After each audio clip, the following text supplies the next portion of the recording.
Bom dia a todos. Prazer receber vocês. Mais um encontro do Tiaços. Hoje é um dia especial, sábado de Aleluia. Então, de alguma maneira, acho importante também a gente marcar isso. Uma boa Páscoa para quem está aqui, um bom sábado de Aleluia. E curiosamente, tem uma certa ironia aqui, que a gente está hoje no meio da Páscoa e nós iremos falar de dois autores que têm uma relação muito específica com o cristianismo, Nietzsche e Jung. Para falar disso, a gente vai receber Gaia Domenici. Gaia, eu vou fazer sua apresentação formal primeiro. Gaia, ela obteve o seu PhD em filosofia pela Universidade de Pisa, na Itália, em 2015, defendendo uma tese intitulada Para Todos e Nenhum, Zaratustra, o Livro Vermelho e Obras Visionárias. Esse trabalho foi escrito sob a supervisão de Giuliano Campione e de Sonu Chandassani e Martin Liebscher. A Gaia se mudou para Londres em 2013 e atualmente ela é pesquisadora honorária no Instituto de Estudos Avançados da Universidade College de London.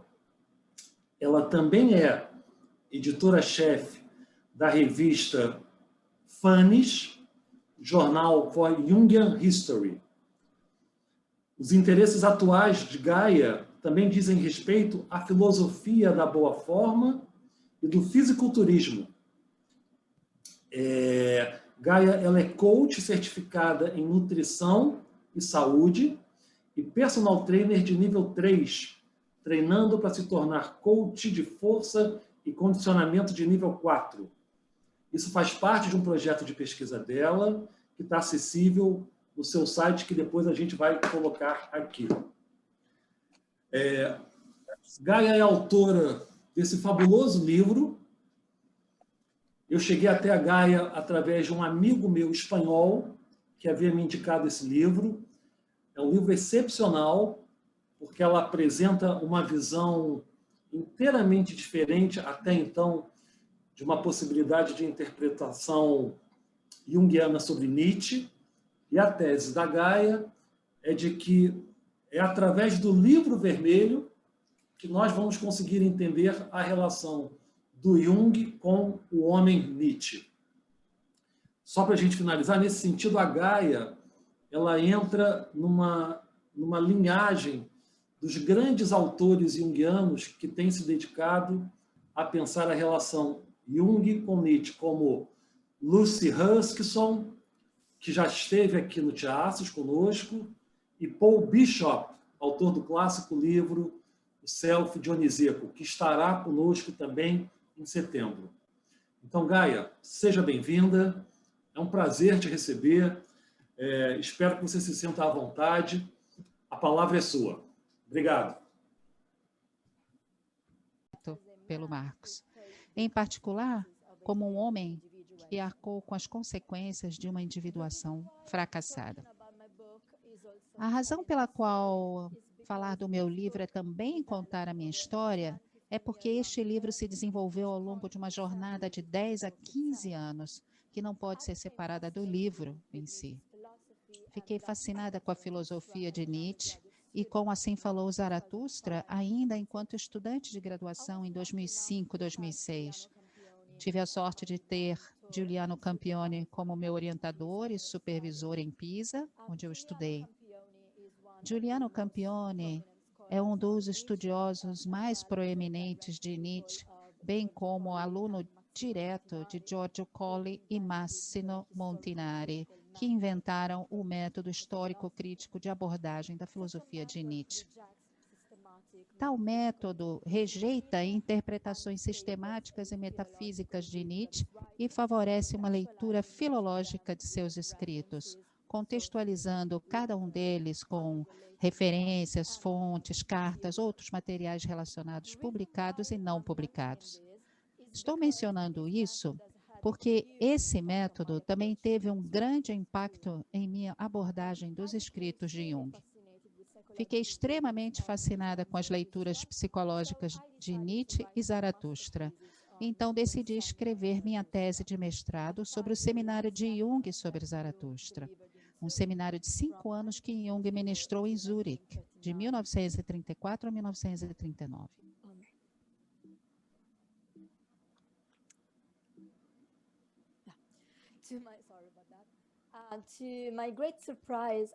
Para minha grande surpresa, eu descobri que Jung tinha entendido Nietzsche completamente mal, a partir de uma perspectiva filosófica, mas não fiquei feliz com minhas descobertas, já que Jung me pareceu um cara muito inteligente para ter perdido tantos detalhes importantes de Nietzsche e que devia haver algo por trás de sua interpretação.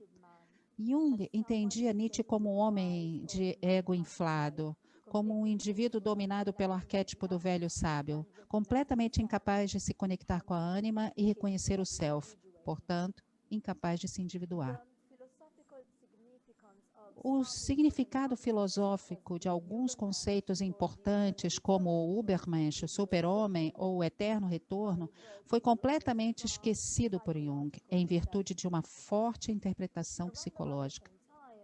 Mais ou menos na mesma época, o Livro Vermelho foi lançado e nele eu encontrei uma abundância de referências implícitas e explícitas a Nietzsche e Zaratustra. Então, eu decidi fazer meu PhD em Nietzsche no Livro Vermelho. Por esta pesquisa, sou eternamente grata a Sonno Shamdasani e Martin Liebscher, que me supervisionaram e que também compartilham minha abordagem histórico-crítica, não apenas em relação a Nietzsche, também Jung. Eu não estaria onde estou agora se não fosse estado por eles. Então, eu fui à biblioteca de Jung em Kusnacht para verificar tudo que ele anotou nas margens dos textos de Nietzsche. Surpreendentemente, entre as anotações que Jung fez em sua própria cópia do Zaratustra, de Nietzsche, eu encontrei algumas referências significativas a seu próprio Livro Vermelho. Isso me deu a chave para resolver o mistério. Jung entendia Zaratustra como se fosse o Livro Vermelho de Nietzsche. Curiosamente, embora certos elementos da interpretação de Jung de Nietzsche permaneçam consistentes ao longo dos anos, sua consideração geral sobre Nietzsche em seus escritos publicados muda significativamente após 1914. De antemão, Nietzsche é considerado um precursor de experiências arquetípicas. Depois, Nietzsche se torna o exemplo de quem tentou negar o poder do inconsciente e a independência do divino. Sabemos com certeza que Jung leu Zaratustra pela segunda vez no inverno de 1914-15 e também sabemos com certeza que Nietzsche aparece em uma fantasia de Jung de janeiro de 1914, agora publicada como um capítulo do Livro Vermelho. O Livro Vermelho, então, marca uma transição importante na compreensão de Jung de Nietzsche e Zaratustra, transição que não pode ser negada. Mas o que isso significa? Como Zaratustra e o Livro Vermelho poderiam ser colocados em um contexto semelhante? Bem, a resposta é dada por aquilo que Jung define em psicologia e literatura como obras visionárias, sobre as quais escrevo na primeira parte do meu livro. Ao contrário das obras psicológicas, cujos conteúdos derivam de escolhas deliberadas de seus autores, as obras visionárias parecem derivar seus conteúdos diretamente do desconhecido, do inconsciente. O Zaratustra de Nietzsche é considerado por Jung uma obra visionária, em sua definição de 1930, junto com a segunda parte de Fausto de Goethe, Primavera Olímpica de Spitteler, o Parsifal e o Anel de Wagner e a Divina Comédia de Dante, entre outros. Como Jung sugere, no entanto, a lista pode continuar indefinidamente. De fato, é fácil encontrar muito mais referências à mesma tradição em outros escritos de Jung, mesmo antes de Psicologia e Literatura, em particular em Tipos Psicológicos de 1921, onde grande atenção também é dada ao Prometeu e Epimeteu de Spitteler. Ao longo de suas obras, Jung expande a lista, incluindo, entre outros, o poema Canção do Destino, de Hölderlin, da obra Hyperion e o Aussteiner de Vischer. Goethe, Hölderlin, Vischer e Spitteler são, de fato, frequentemente ligados por Jung a Zaratustra, em particular durante os seminários sobre Zaratustra, como vocês podem ver em algumas citações que estou compartilhando aqui. Aqui são alguns exemplos, mas tem mais no texto. Além de serem todas presumivelmente escritas sob a influência do inconsciente, essas obras compartilham peculiaridades estilísticas semelhantes. Por exemplo, o amplo uso de mitologia e referências bíblicas, a linguagem simbólica, todas apresentam tons proféticos, etc. E seus autores também compartilham semelhantes níveis e formações educacionais, além de seus ambientes onde cresceram. Em particular, fortemente enraizada nas chamadas obras visionárias, parece ser a presença de Friedrich Kreuzer e a sua ideia de mitologia como portadora de verdades universais, que esteve muito presente na Basileia e a qual todos esses atores estavam, de uma forma ou de outra, conectados, graças à presença de Jacob Burckhardt e Johann Jacob Barhoven. Como devem saber, o próprio Jung emprestou sua definição de arquétipos do Urbilder, imagens primordiais, conceito de Burckhardt, para significar símbolos que ocorrem universalmente, independente da época. Então, como o livro vermelho se encaixa nessa categoria? Bem, em primeiro lugar, o livro vermelho foi o resultado do que Jung chama de imaginação ativa, que é precisamente deixar o inconsciente vir à tona enquanto observa de perto suas imagens para uma interpretação posterior. Ainda mais especificamente, quando as primeiras visões surgiram em 1913, Jung temeu o início de uma psicose. Além disso, em uma ocasião, Jung se lembra da ansiedade que sentiu após um de seus experimentos com a imaginação ativa. Em segundo lugar, o livro vermelho apresenta tons altamente proféticos, de forma bastante recorrente. Em terceiro lugar, não apenas o livro vermelho em si, mas o efeito terapêutico da imaginação ativa são descritos por Jung em termos de mitologia. Portanto, o livro vermelho foi indiscutivelmente o trabalho visionário de Jung. Curiosamente, Jung também teve muito a ver com o ambiente da Basileia, onde ele cresceu, e com sua tradição literária. Na segunda parte do meu livro, eu passei a investigar a relação entre Zaratustra e o livro vermelho mais de perto, examinando as referências implícitas e explícitas a Nietzsche e Zaratustra em O Livro Vermelho. Em primeiro lugar, existem algumas semelhanças estilísticas genéricas, que vale a pena notar, bem como o fato de que, para suas citações bíblicas, Jung decide citar a Bíblia de Lutero, assim como Nietzsche faz. Jung e Nietzsche não pertencem exatamente à mesma tradição protestante, pois Nietzsche era alemão e originalmente luterano, enquanto Jung era suíço e pertencia à Igreja Reformada Suíça. No entanto, o próprio fato de Jung escolher usar a mesma Bíblia usada por Nietzsche sugere uma intenção de usar a mesma linguagem para debatê-la e rejeitá-la. Depois levei em consideração todas aquelas referências implícitas e explícitas a Nietzsche e Zaratustra. As referências explícitas são bastante óbvias. Durante o episódio do asilo, o eu de Jung se depara com um louco que acredita ser Nietzsche. Mesmo antes dessa cena, Nietzsche é o protagonista de um diálogo entre o eu de Jung e o bibliotecário.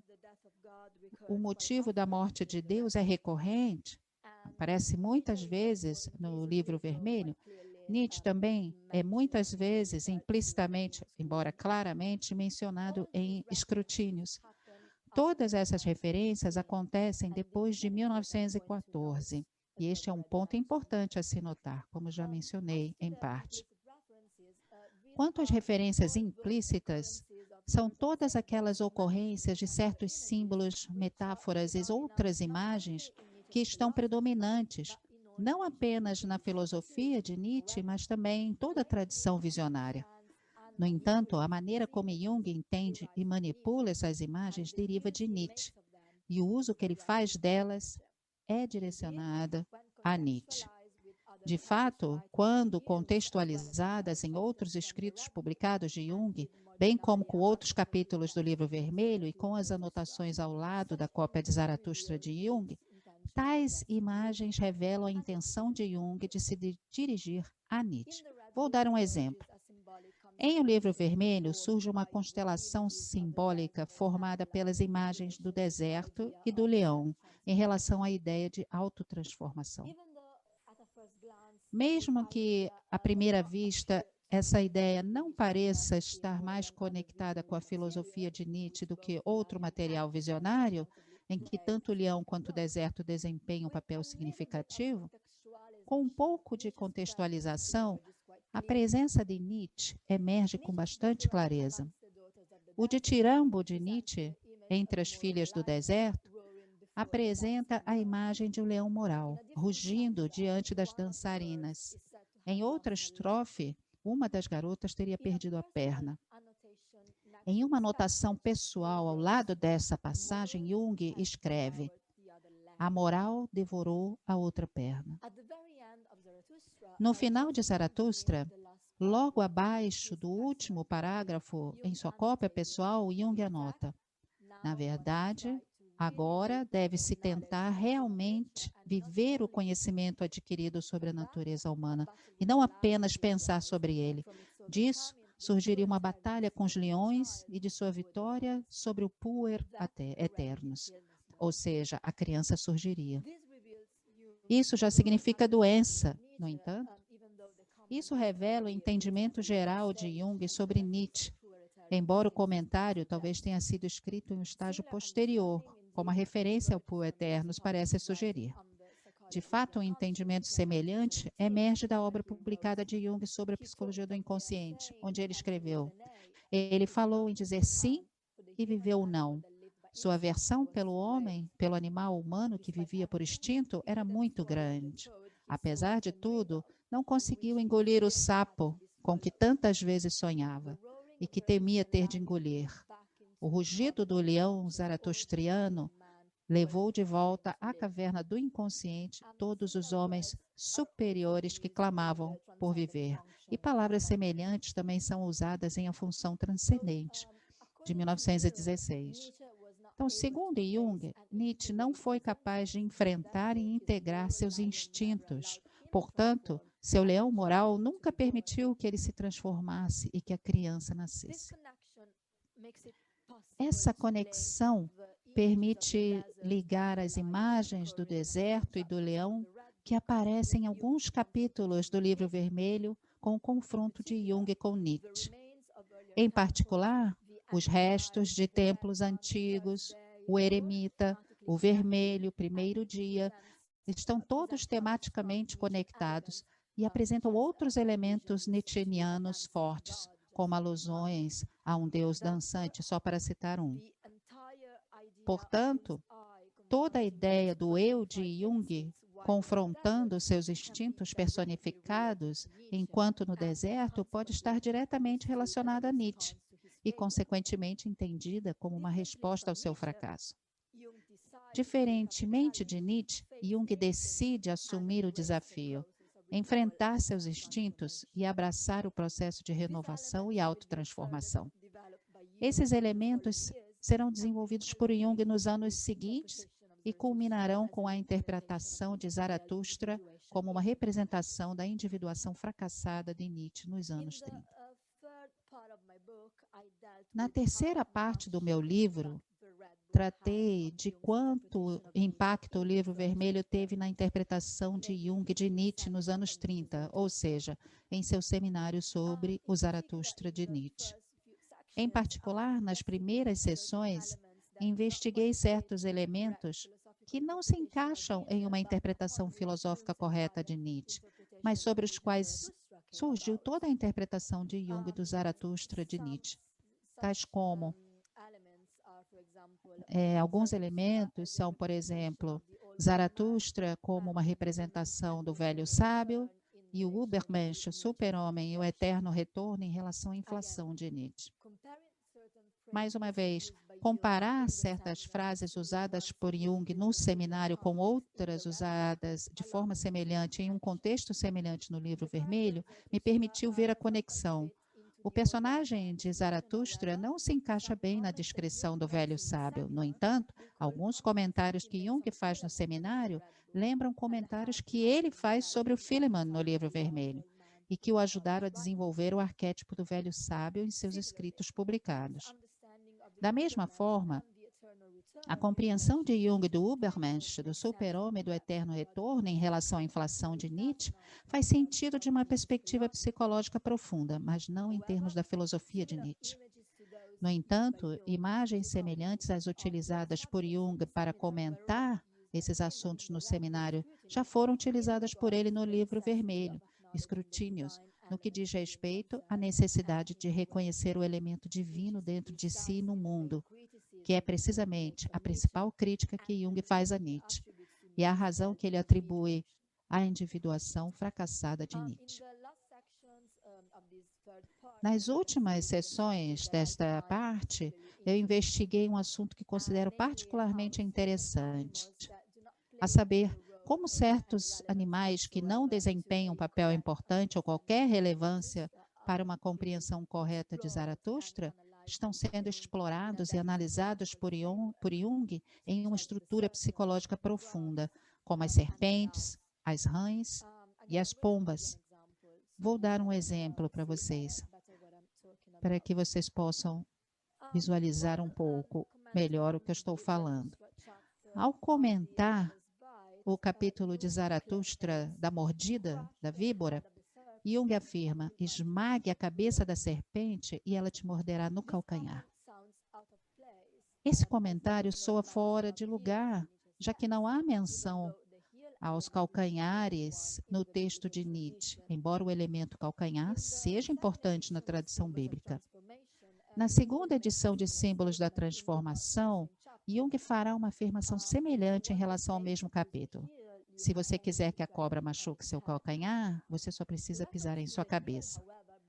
A referência ao calcanhar, no entanto, torna-se extremamente clara se pensarmos em um comentário que Jung fez no capítulo do Livro Vermelho, Primeiro Dia, um capítulo que apresenta várias e importantes alusões a Nietzsche.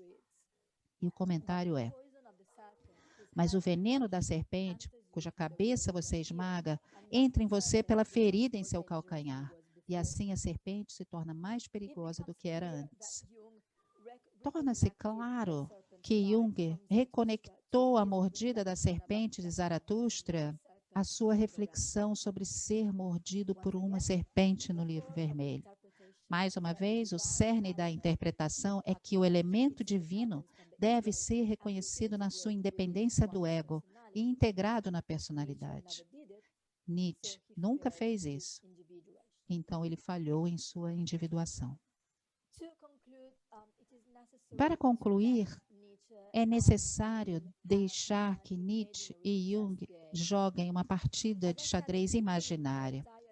Como eu disse no início, um diálogo entre Nietzsche e Jung seria impossível, porque eles falariam duas línguas radicalmente diferentes, refletindo duas perspectivas radicalmente diferentes. O campo de batalha de uma luta imaginária entre Nietzsche e Jung seria o cristianismo. A crítica de Nietzsche ao cristianismo vem de sua educação filológica. Ele foi um filólogo por formação, ao invés de uma crise pessoal ou perda de fé. Nietzsche nunca argumentou que ele pessoalmente deixou de acreditar no cristianismo, apenas apontou que não possuímos nenhum instrumento epistemológico para argumentar em favor da metafísica ou de Deus. Jung, por outro lado, adota um ponto de vista empírico. Ele experimentou o poder de Deus, sendo ele bom e mau ao mesmo tempo, quando menino, enquanto voltava da escola e viu o telhado recém-reformado da Catedral da Basileia, e a ideia de Deus defecar nela o assombrou por dias, até que ele percebeu que não tinha outra escolha se não deixar que esse pensamento fosse colocado para fora e experimentasse o poder de Deus. Duas perspectivas opostas também são adotadas em relação à figura de Cristo. Nietzsche nada tem contra o caráter histórico de Jesus, e sua crítica deve ser entendida em uma dimensão política e no contexto mais amplo da decadência. Tal crítica é puramente dirigida contra Paulo e os primeiros cristãos, assim como suas críticas a Sócrates e Wagner são, na verdade, dirigidas contra Platão e os wagnerianos, respectivamente. O que Nietzsche critica é a atitude dos seguidores, que ignoraram o elemento instintivo da natureza suave de Jesus, a vontade de verdade de Sócrates e o gênio de Wagner. Essa atitude que transformou esses instintos em verdades metafísicas, valores a serem imitados. Jung, ao contrário, considera Cristo como uma representação arquetípica do ser, do self, como uma verdade eterna, portadora de significado e transformação em qualquer época ou tempo. Por último, tanto Nietzsche quanto Jung dão ampla importância ao conceito de autotransformação. No entanto, enquanto a ideia de Nietzsche é promover a autoexperimentação e ver quanta verdade se pode suportar, a atenção de Jung é direcionada para o caminho metafísico do processo de individuação, no qual certos arquétipos devem ser encontrados, enfrentados e integrados. Embora os conteúdos arquetípicos variem de indivíduo para indivíduo, sua estrutura e significado são sempre os mesmos, e sua natureza é metafísica. Um diálogo entre Nietzsche e Jung nunca poderia ter acontecido, porque enquanto Nietzsche está interessado em negar a certeza de qualquer metafísica, Jung vem de uma tradição forte em termos de metafísica. É sempre o homem Nietzsche que interessa a Jung, não o filósofo Nietzsche. Os filósofos de Jung são Platão, Schopenhauer e, acima de tudo, Kant. Em última análise, Jung não está preocupado com especulações metafísicas, porque ele não é um filósofo por formação. Ele está interessado em saber como poderia ajudar seus pacientes de forma prática como psicólogo. E a esse respeito, o homem Nietzsche é, sem dúvida, a figura mais útil. De acordo com Jung, Nietzsche enlouqueceu porque negou a possibilidade de um novo Deus renascer depois que o velho Deus foi morto. Jung e seus pacientes se salvarão da loucura dedicando suas vidas ao renascimento de seus novos deuses.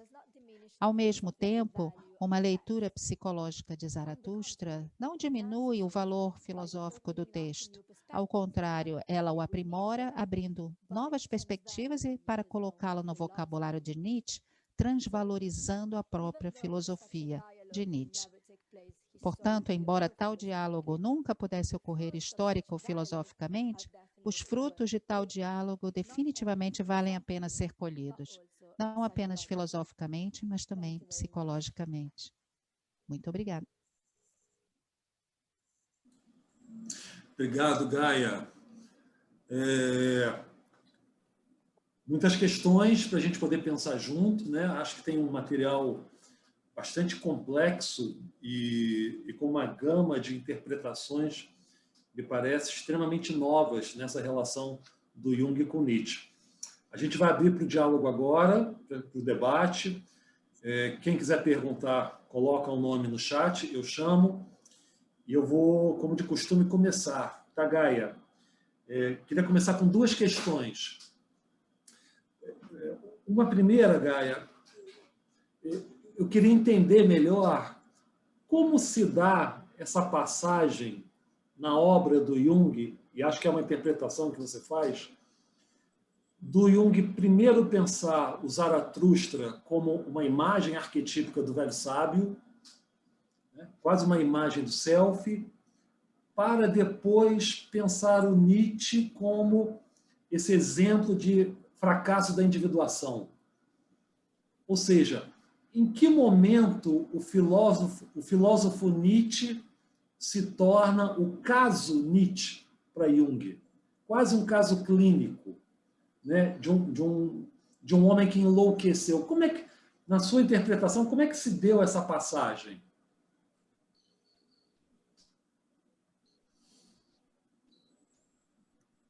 Thanks for the question. It's a very good one, and it's Muito obrigada pela pergunta. Uma ótima pergunta e bastante complexa como tópico. Com relação a Zaratustra e o velho sábio, eu não tenho muita certeza que isso aconteceu durante a escrita do livro vermelho, quer dizer, não sei se aconteceu durante esse tempo. O que eu acho que aconteceu é que já no final, né, dos escrutínios do livro vermelho, Jung começou a estabelecer um diálogo mais preciso, né, com Philemon, no qual Zaratustra, especialmente o seu papel como professor, né, questiona. Então, eu acho que esse processo fez com que Jung moldasse suas ideias do velho sábio. Então, uma das coisas que, na verdade, eu considero interessante, bastante interessante, tem uma passagem, Escrutínios, na qual Jung descreve o papel do professor e ele menciona o valor, né, do ouro. Isso é, o ouro não teria nenhum valor se não existisse ninguém que desse valor ao ouro. Então, o ouro, por si só, não tem preço, não tem valor, mas ele se torna valioso porque nós damos valor a ele. Então, nessa passagem, tem muitas referências interessantes a um dos mais famosos capítulos do Zaratustra, que é justamente da alma e da virtude, onde Zaratustra assume o papel de professor e, isto é, explora, mesmo que não seja um trabalho teórico, como é apresentado, digamos assim. Então, nesse capítulo, Zaratustra diz alguma coisa do tipo, tome cuidado com os professores, porque os professores podem mentir para você, e tome cuidado com Zaratustra, porque Zaratustra também é um professor. E aí, nesse mesmo capítulo, tem o papel, isto é, o valor do ouro, né? É usado como exemplo para descrever uma virtude que constantemente, né, de certa forma, valoriza o self em relação aos outros. O ouro tem esse valor porque esse valor do ouro é que o ouro pode constantemente ser dado aos outros sem se extinguir como potencial. É como se você me permitir esse paralelo, essa metáfora, essa comparação, é como Plutônio. E é essa ideia do Sol, que tem os seus raios, isto é, que nos dá energia, que nós observemos essa energia dos raios, e que é diferente de dar algo a alguém que depois diminui em mim, né? E Jung reverte essa ideia. Então, Nietzsche coloca o valor do ouro como sendo o maior valor, a maior virtude, porque se dá aos outros sem diminuir o seu poder. E Jung usa essa mesma imagem, isto é, essa metáfora do ouro, mas para tentar descrever precisamente o oposto, uma mensagem oposta, um processo oposto, isto é, o ouro não tem nem valor por si só. E apenas os homens e as mulheres que atribuem o valor ao ouro. E o contexto onde essa metáfora é usada é extremamente interessante, porque o contexto do ensino, em ambos os casos, né, do professor. Então, Nietzsche estava dizendo, atenção com os professores, porque eles podem mentir para vocês, podem te decepcionar, ao mesmo tempo ele usa essa metáfora para dizer, para identificar um certo valor que está acima de todos os outros. Jung usa a mesma imagem para dizer, atenção aos ouros.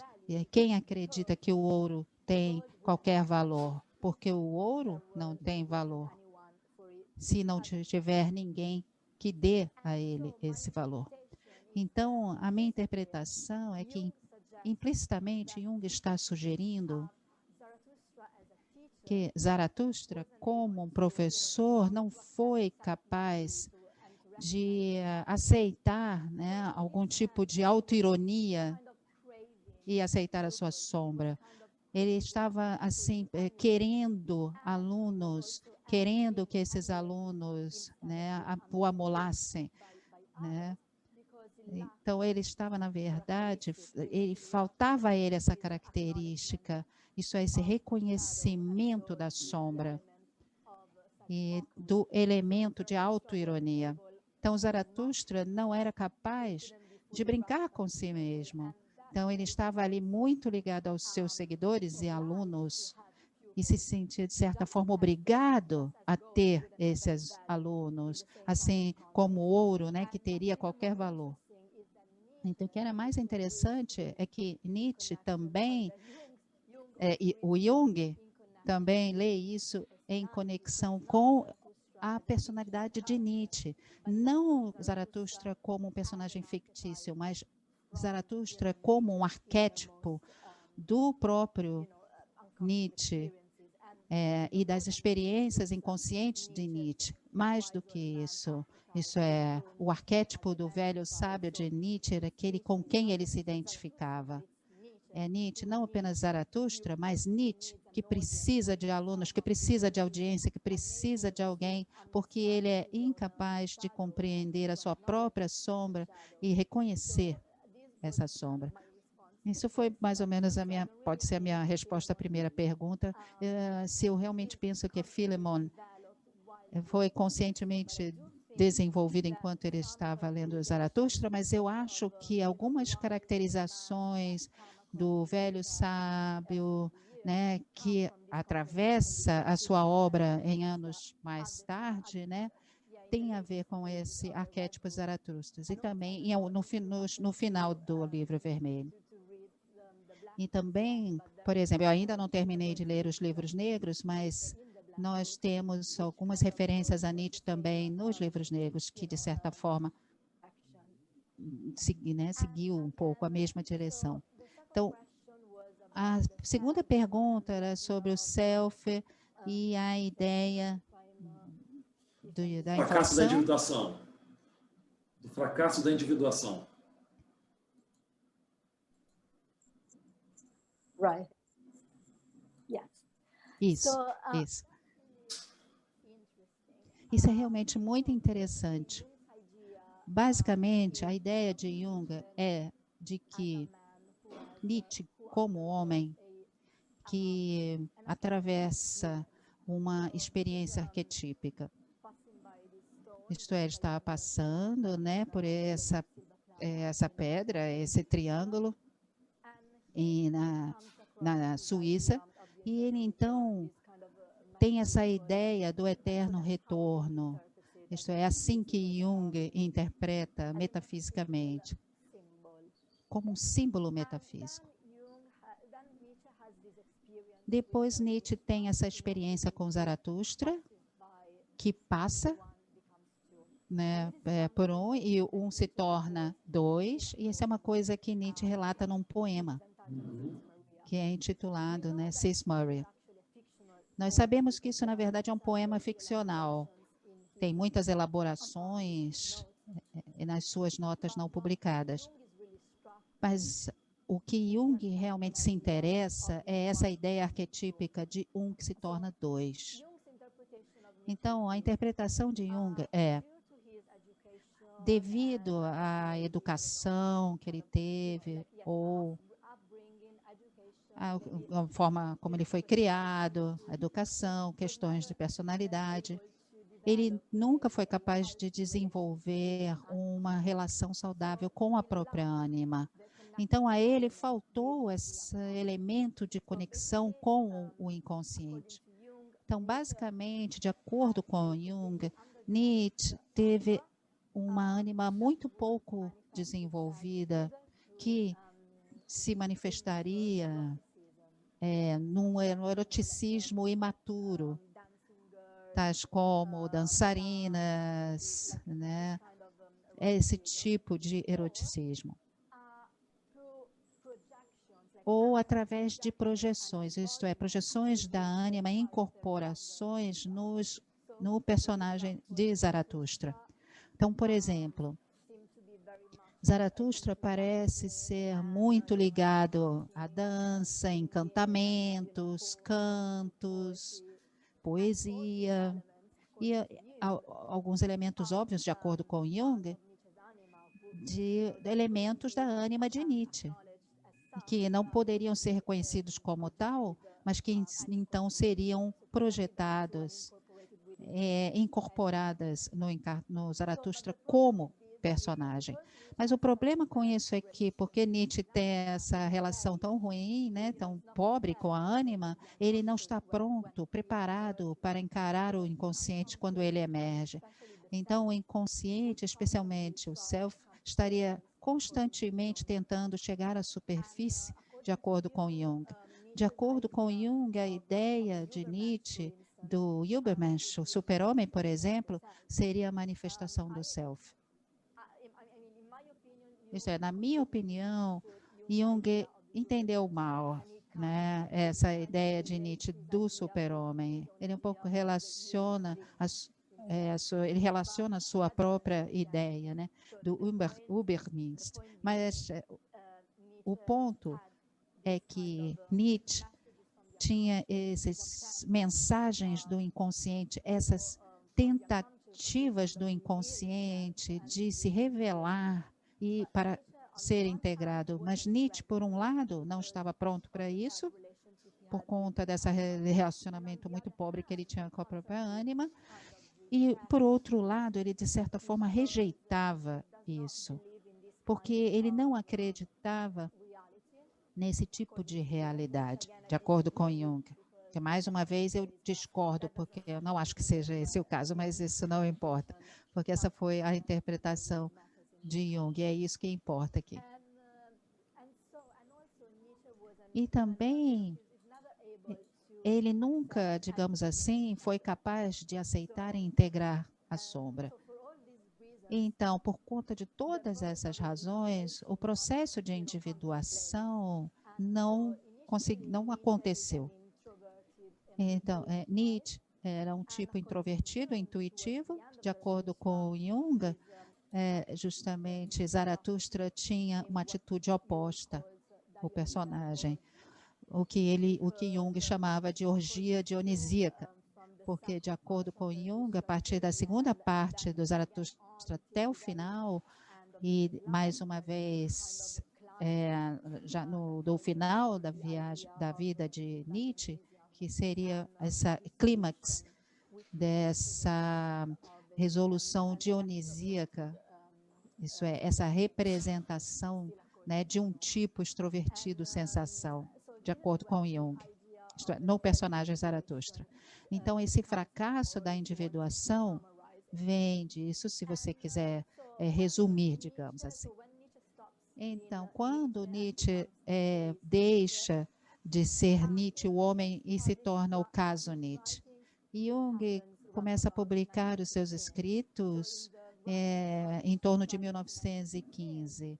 Então, nos seus escritos antes de 1915, Nietzsche é um exemplo de alguém que tem, por exemplo, algumas experiências arquetípicas. Eu acho que Jung estava mais preocupado com os elementos do inconsciente coletivo. Se você pensar, por exemplo, na primeira edição de Van Durgen, de 1912, Nietzsche, por exemplo, está aí ao lado de Hölderlin, ambos como exemplos de poetas que passaram por experiências do inconsciente coletivo. E depois, ambos, na verdade, enlouqueceram, mas Jung não estava interessado nisso naquela época. E após isso, essa é a minha interpretação. Jung começa, ele já tinha lido Zaratustra uma vez na vida dele, ele leu enquanto era ainda estudante, né, no final, né, do século XIX. E ele realmente ficou interessado, porque ele reconheceu um exemplo de criptonésia, Isso é, no livro, e ele realmente entrou em contato com a irmã de Nietzsche, que o convidou para o funeral de Nietzsche. Então, ele realmente tinha um interesse em Nietzsche. Mesmo na época das suas primeiras leituras de Nietzsche, ele, de certa forma, seleciona alguns tipos de experiências inconscientes e não muito boas no Zaratustra, de acordo com o que ele relata em Memórias, Sonhos e Reflexões. Eu não posso dizer que seja 100% preciso, mas é o que Jung diz no final da vida dele. Então, nós, de certa forma, temos que acreditar, porque não temos outros testemunhos a respeito. Mas, então, esses são elementos, né, de algumas seleções, né, de interesses de Jung ao longo da vida em relação a Nietzsche. Isso é, ele realmente não estava preocupado com esses elementos da loucura de Nietzsche, até que ele teve a experiência do Livro Vermelho.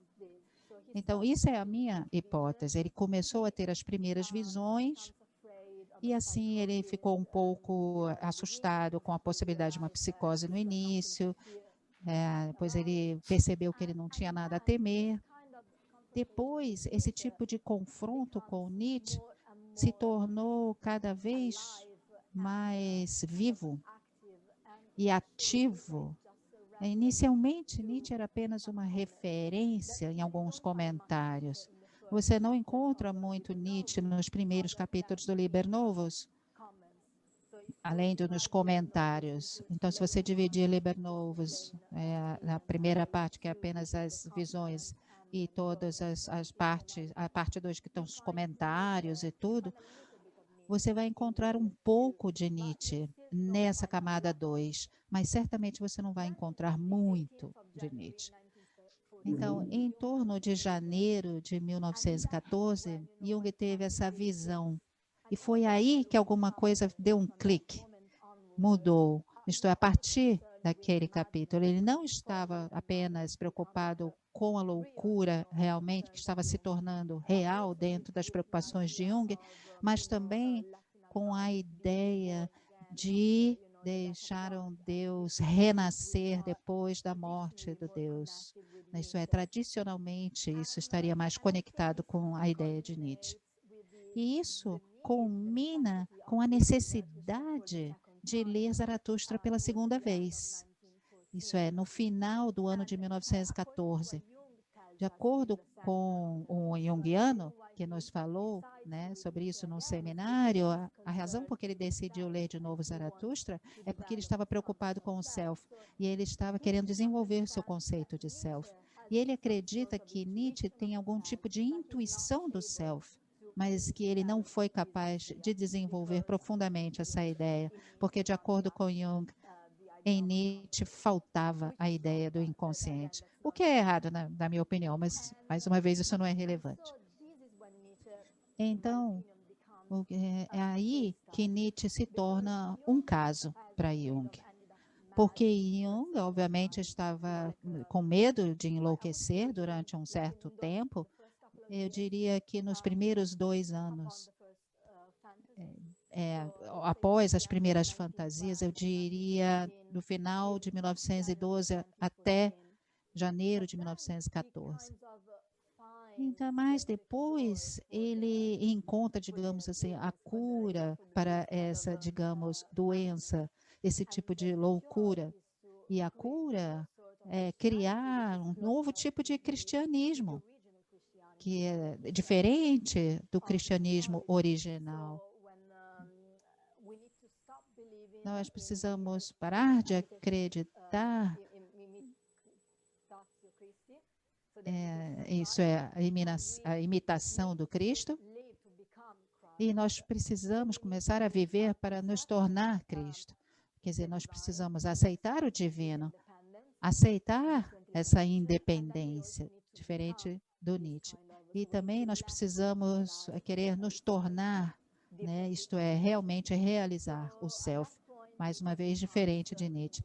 Nesse ponto, Jung começa a ficar e continua interessado em Nietzsche, Mas nos anos 20, ele começa a se interessar mais pela relação entre Nietzsche e a sua personalidade, porque Jung está escrevendo sobre a personalidade. Então, ele se torna um pouco mais interessado na relação entre Nietzsche e os seus contemporâneos, né?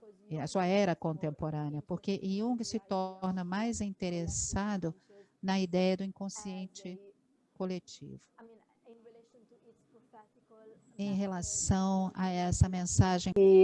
And then Jung becomes more interested in totalitarianisms. So Nietzsche as a prophet of, World War II and so forth. Vem aí, né? Está se aproximando a Segunda Guerra. Então, Jung nunca deixa de ter interesse em Nietzsche. Mas Nietzsche se torna, então, um exemplo, um caso clínico, depois, digamos assim, de 1914 até 1916. Espero que tenha respondido a pergunta. Tinha uma outra pergunta? Se eu não lembro. Ótimo, Gaia, obrigado. A gente tem uma série de perguntas, Gaia, tá bom? Vamos lá. Lu Ximenes, por favor. Gaia, tudo bem? Muito obrigada pela sua profunda explicação. Eu fiquei bastante confusa com muitas coisas, eu vou tentar fazer aqui uma pergunta. Primeiro, são duas perguntas. Primeiro, eu me interesso muito de saber a sua opinião, sim. Você fala o tempo todo, minha opinião importa, né? Eu quero muito saber qual é a sua interpretação sobre tudo isso. Por que você discorda do Jung? Agora, a pergunta que eu tinha feito, que eu vou tentar me organizar aqui, acho que tem a ver com essa coisa da individuação que você estava fazendo, tentando juntar com a nossa clínica. Você termina a tua apresentação dizendo da loucura do Nietzsche, que o Jung ele se preocupa mais com a prática clínica e com ajudar os seus pacientes. Então, foi nesse momento que ele se perdeu um pouco na interpretação do Zaratustra, né? Pelo que eu entendi, em brevíssimas palavras. E eu queria saber o que você acha que esse teu estudo pode... How do you think that your study can help us in the analysis of the... Não sei se fica clara a pergunta.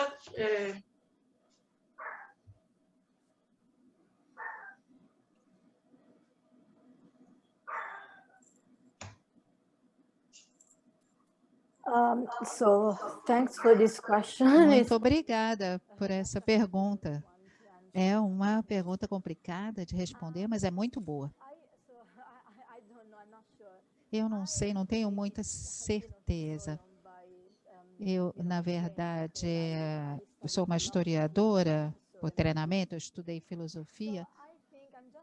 Então, eu acho que eu estou apenas tentando desconstruir e reconstruir alguns tópicos historicamente. Eu acho que, ao fazer isso, alguns elementos de Jung podem ganhar uma perspectiva diferente, uma nuance diferente. Então, por exemplo, é muito comum entre os junguianos, eu não quero ofender ninguém, por favor, é baseado nas minhas experiências, né? Toda vez que eu, na verdade, conheço algum junguiano, eles sempre me perguntam sobre a loucura de Nietzsche, porque a maioria deles acredita, com base no que Jung argumentava nos seminários, corresponde totalmente à realidade e à situação, né, verdadeira de Nietzsche. Então, a minha esperança é sempre oferecer uma visão diferente, dizer, sim, pode ser o caso, não estou dizendo que Nietzsche não era inflacionado, etc., inflado, não tinha um ego inflado. Eu acho que talvez ele esteja certo em alguns dos seus escritos de Nietzsche, até certo ponto. Mas o meu interesse é mais em mostrar um tipo de histórico que existe para essa interpretação e as diversas camadas que essa interpretação tem. Então, a primeira leitura de Nietzsche, depois nós temos o livro vermelho, depois a segunda leitura de Nietzsche, Então, nós temos um tipo de transformação pessoal dentro do próprio Jung, que depois o leva a fazer retrospectivamente uma releitura de Zaratustra, colocando isso em conexão da sua compreensão em relação ao crescimento pessoal. Então, tudo isso está interrelacionado. Então, eu acho que o meu único desejo, minha única esperança, isto é, se tem alguma coisa que eu possa contribuir, né, para o mundo junguiano, é mostrar como essa relação era muito mais complexa do que parece e como que elas eram interligadas, né? Isto é, o livro vermelho, os seminários sobre Zaratustra estavam, né, relacionadas com a interpretação de Jung, de Nietzsche. Então, isso não é apenas, o objetivo não é apenas o livro vermelho, porque você tem que ir além disso. Tem muitos outros elementos do idealismo alemão, tem algumas outras referências que eu encontrei, de Spitteler, depois, né, como Fischer também, como depois Paul Bishop acabou acessando e citando essas referências. Tem muitas referências e muitas análises e paralelos com a comédia de Dante. Então, não é apenas Nietzsche, mas eu estou falando de Nietzsche, né? Outra pessoa pode falar de outra coisa, ou de outra pessoa. Então, tem essa ideia de que o livro vermelho tem um grande impacto em como que outros conceitos de Jung foram moldados depois. Isso, por exemplo, é a minha opinião, não sei se é compartilhada eu sei que é compartilhada por Shamdasani também, mas não sei se outras pessoas concordam, algumas pessoas podem dizer que o livro vermelho não é relevante para a compreensão da filosofia posterior, né, de Jung. Eu discordo, isso é apenas a minha visão. Eu acho que é muito mais importante do que se pode imaginar. Eu acho que, por exemplo, tão importante quanto os livros negros. Porque tanto o livro vermelho quanto os livros negros mostram Jung nas suas experiências mais particulares, num determinado recorte de tempo, né? Não sei se eu respondi completamente a sua pergunta. Não, foi ótimo. Obrigada. Obrigado, Lu. Vamos lá. Arthur, contigo, meu amigo. Olá, Gaia. Olá, grupo. Queria agradecer a palestra, ao Tiasos, e queria tentar formular duas perguntas, né? A primeira... First question. O que caracteriza uma obra visionária, né? O que caracteriza uma obra que tem o seu produto, né? A sua produção vinda do inconsciente, né? E não só... Quer dizer, como argumentar aos críticos que colocam o livro vermelho como uma obra talvez mais personalista do que uma produção do próprio inconsciente, né? Essa é a primeira questão, assim, né? Porque deu o exemplo de Fausto, do Goethe, deu o exemplo do Zaratustra, mas e o livro vermelho, né? E a outra questão que eu gostaria de fazer seria mais ou menos o seguinte, sobre a questão do niilismo. O Nietzsche parece fazer um diagnóstico de época em que percebe o niilismo em toda a cultura europeia, e talvez a gente possa estender essa questão do niilismo a toda a situação que o mundo vive hoje, né? E o Nietzsche parece propor a superação do niilismo pelo próprio niilismo. Então, não por fora do niilismo, né? E eu fico pensando também no papel da psicologia analítica, no papel do Jung, porque o Jung, no Livro Vermelho, questiona as imagens, questiona os deuses, e se os deuses estão sendo questionados, é porque eles deixaram de ser tão absolutos assim. Então, até que ponto o Jung não lida com a mesma questão, né? Seria possível o processo de individuação sem a morte de Deus, né? Seria um pouco essa questão assim. O Livro Vermelho é uma resposta também ao niilismo, são né, mais ou menos essas questões.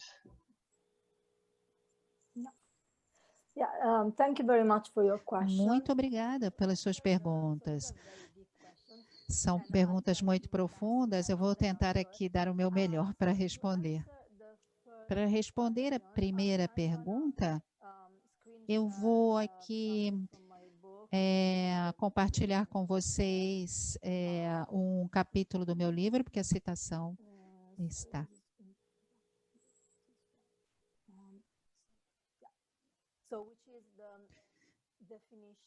Isto é, que é a definição que Jung dá aos trabalhos visionários. E eu acho que essa é a melhor fonte para compreender as compreensões de Jung sobre os trabalhos visionários. Então, ele divide justamente duas modalidades da criação artística, isto é, entre psicológica e visionária. Isso é, tudo que é escrito conscientemente é psicológico.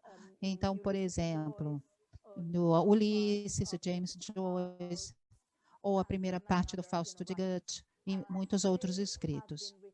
Eles foram escritos conscientemente, com uma certa intenção definida, então ele considera psicológica, porque os conteúdos são bastante familiares, né, aos autores. Já as obras visionárias, em oposição, são caracterizadas por experiências cruciais, emoções poderosas, sofrimentos, paixões, todas essas outras coisas. Então, tem um elemento, digamos assim, unheimlich, isto é, algo que nós não podemos reconhecer nesses trabalhos. Então, eles nos deixam com um sentimento. E Jung diz que esse tipo de trabalho deriva, né, do inconsciente do poeta. Opa. Não, eu estava lendo a parte da psicológica, porque ele apresenta aqui, né, também. Não, eu vou aqui pular. Então, né, todos esses. Então, aqui nós podemos ver que a experiência que fornece o material para a expressão artística não é mais familiar, é algo estranho que deriva da existência de alguma parte escondida da mente do homem e que emergiu dos abismos das eras pré-humanas ou a partir do super-humano, do mundo do super-homem, super-humano, né? Isto é, aqui nós podemos ver, né, que essas experiências primordiais que vão além da compreensão do homem e para a qual as suas fraquezas talvez ele possa facilmente sucumbir. Então, Jung, ele não tem esse pensamento sistemático, ele tem esse pensamento sistemático, apesar de ele ter tido uma educação humanística muito forte, e ele se colocava dentro da tradição humanística, ele não estava interessado em especular sobre filosofia ou estudos literários. Aqui ele nos dá a sua definição, né, das obras visionárias, mas depois ele expande essa definição com o mesmo nome em outros escritos. Mas se você comparar aqui como ele descreve os seus obras visionárias e a sua definição, né, como que ele descreve outros trabalhos em 1921, nos tipos psicológicos, você pode encontrar alguns elementos muito parecidos que estão conectados. E a interpretação pode, de certa forma, também se adequar. Nós sabemos disso porque Jung diz que essa lista pode ser interminável, que eu não estou encontrando a citação certa, mas ele mais uma vez fala que esses são apenas alguns exemplos dessas obras visionárias, mas que a lista seria infinita.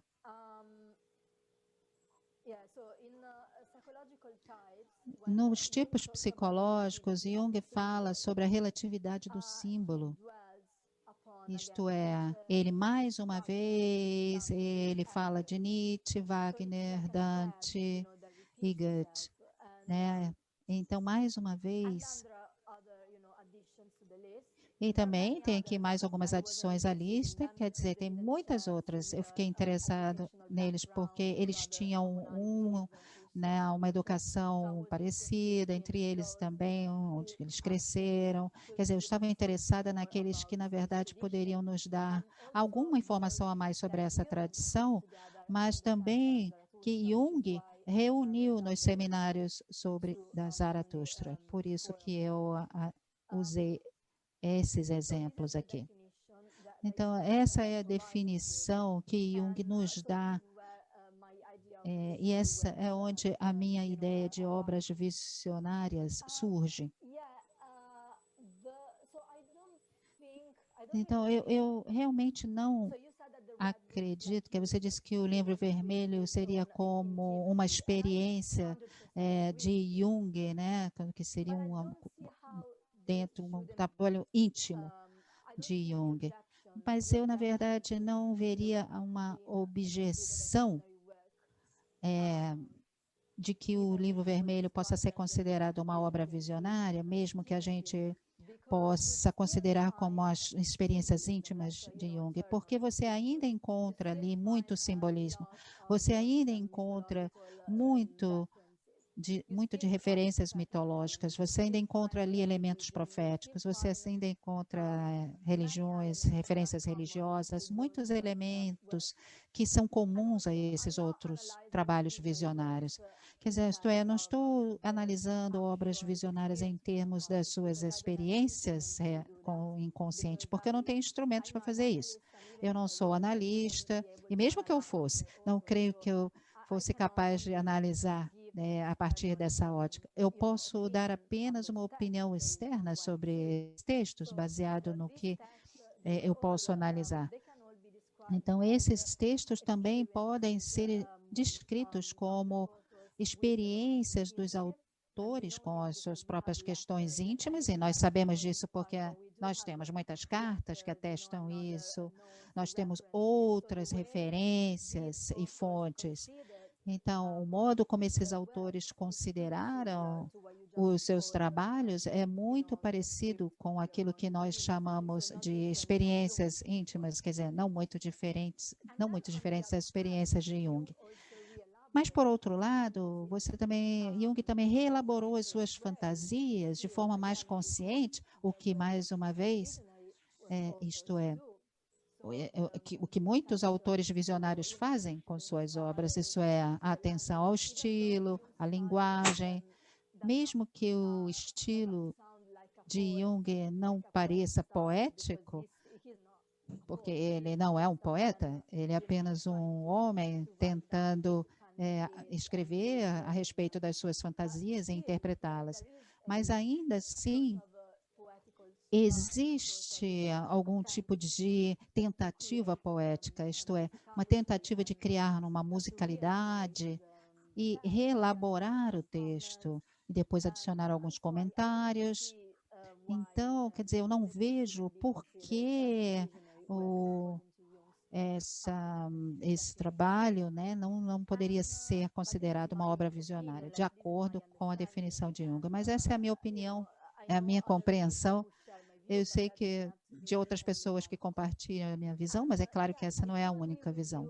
E sim, eu concordo com você em relação à segunda pergunta. Eu acho que o livro vermelho é uma tentativa de Jung de certa forma, ultrapassar, né, vencer o niilismo.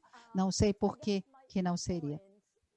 Mas eu acho que o meu ponto é um pouquinho diferente, a minha visão é um pouquinho diferente. Isto é, Jung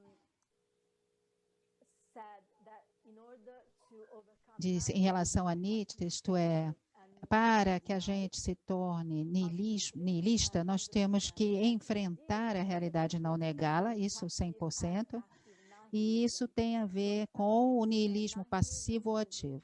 Então, o niilismo passivo, né, é quando nós percebemos que nós estamos numa realidade niilista e nós sofremos, nós não conseguimos enfrentar, não conseguimos superar. E depois tem o niilismo do super-homem, que é do Ubermensch, que é o niilismo ativo. Isto é, ser capaz de enfrentar a morte de Deus e de criar novos valores a partir disso. Então, a diferença que eu vejo entre this is that whereas Jung doesn't seem to accept any other possibility of creating new values, if not by letting a new God be born again, Nietzsche gives you complete freedom, which doesn't necessarily mean that this is true, because then Jung might be right and we all might, fail if we wanted isso to. Talvez você fale se você quiser criar novos valores sem Deus. Mas Nietzsche também não diz que você não deve criar um novo Deus nunca mais na sua vida. Eu acho que ele apenas quer dar um pouco de foco na fluidez dessas morais e no fato de que as morais são coisas dinâmicas e não estáticas, e os valores foram criados ao longo dos anos e que existe um componente muito forte vindo da nossa necessidade de socialização e de viver em uma sociedade. Então, existe uma espécie de luta entre a natureza humana e o viver socialmente. Então, Jung realmente reconhece, né, que nós vivemos de acordo com os instintos, mas, por outro lado, nós temos que entender que nós não podemos voltar a viver como animais totalmente instintivos. Então, são valores que também estão na perspectiva de Nietzsche. Então, eu estou realmente resumindo, porque teria muito mais a dizer sobre isso. Então, o diagnóstico que Nietzsche faz dessa decadência é que ele diz que a decadência é uma sociedade nihilista, porque ele percebe que Deus é doente ou morto, mas essa sociedade não faz nada. Eles não superam esse fato, não superam essa situação. E, sim, talvez o livro vermelho seja uma das formas, né, uma tentativa de superar o niilismo. Por que não? Mas eu acho que Nietzsche quer que a gente adote um ponto de vista mais abrangente. Isto é, isso pode ser uma possibilidade, mas não a única possibilidade. Bom, esse é meu ponto de vista, a pura especulação. Obrigado, Arthur. Pessoal, vamos lá. Eu vou pedir um favor. A gente tem várias perguntas. Eu vou pedir para que as perguntas sejam sucintas para dar tempo. Não, você não, Gaia, você fica à vontade. Só que as perguntas sejam mais sucintas para dar tempo de todo mundo perguntar, tá bom? Paula Perrone, por favor, Paula.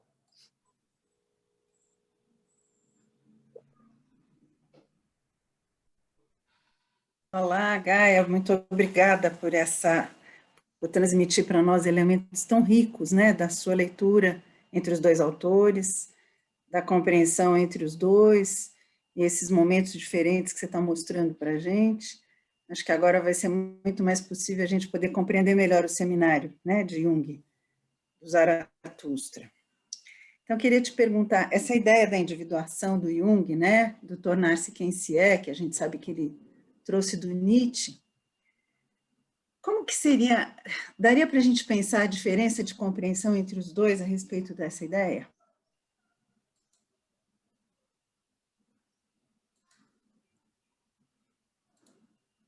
Of individuation. can we think about the difference? Yeah, that's another very broad question. So I'll try to be as brief as possible. O mais breve possível. Sim, eles dois têm, as ideias de ambos têm similaridades, semelhanças, mas a primeira coisa que eu diria é que essa questão da individuação como uma espécie de nuance metafísica, porque os arquétipos são sempre os mesmos, mesmo que os conteúdos sejam diferentes. Isto é, são diferentes caminhos a serem seguidos que podem ou não levar a uma determinada individuação. Por outro lado, você tem a ideia de Nietzsche de se tornar quem você é realmente, e ele expressa isso, né, no Que Homo. Ele tem essa ideia de uma autoexperimentação constante, isto é, ele tenta empreender essa experiência de mentoria, né? Nunca estagnar dentro de uma perspectiva, mas sempre tentando abraçar diferentes perspectivas. E, na verdade, ser o mais verdadeiro possível. E depois tem essa ideia da morte de Deus e do eterno retorno, pertencem a esse tipo de perspectiva. Ambas são experimentos. Quão radical você realmente pode ser, quão radicalmente você pode viver.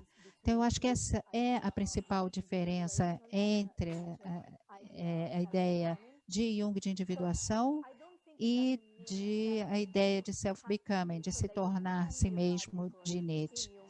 Isso dentro da ideia de Jung, não pode existir uma questão radical, porque a individuação, no final, significa ser quem você é.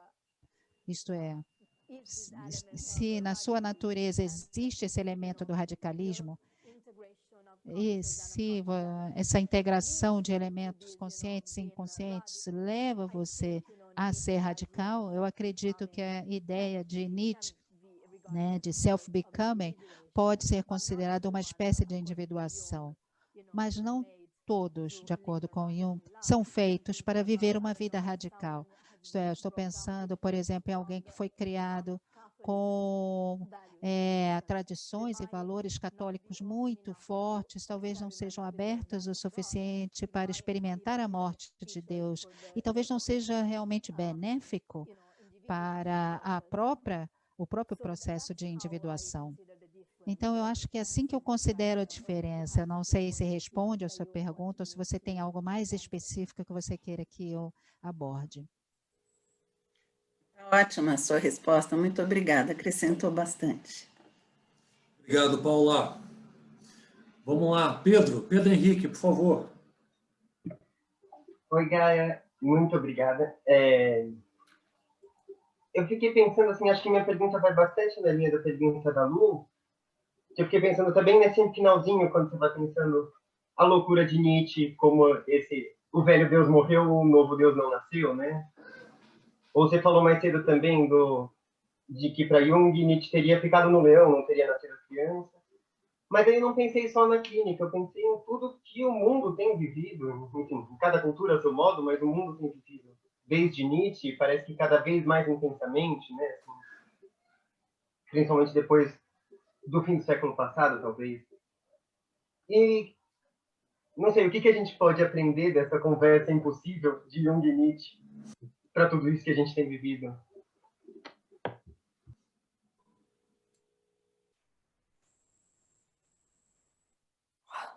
Oh, that's a tough one. Bom, essa é uma pergunta complexa. Eu acho que existe uma série de filósofos que estão tentando nos dizer o que nós podemos fazer depois de Nietzsche, e filósofos do século XX. E agora, ainda mais, né, se torna importante refletir sobre isso, sobre a sua obra. O que nós podemos fazer? Eu acho, honestamente, o que eu tenho tentado fazer nos últimos, talvez, 10 anos ou mais, é tentar colocar Jung e Nietzsche juntos, por exemplo, na minha vida. Tento ver o que eu posso fazer. É claro que eu tento tirar o melhor de cada um. Porque eu sou nietzscheana por treinamento, é claro, obviamente rejeito dogmatismos. Então, tem alguns elementos no Nietzsche que realmente precisam ser superados, claro, e também essa questão da espiritualidade, que envolve a espiritualidade. Isto é, essa ideia de Nietzsche da morte de Deus precisa ser colocado num contexto do tempo de que ele viveu. Isto é, até mesmo o retorno à espiritualidade, como Jung diz, acho que é crucial para todos nós.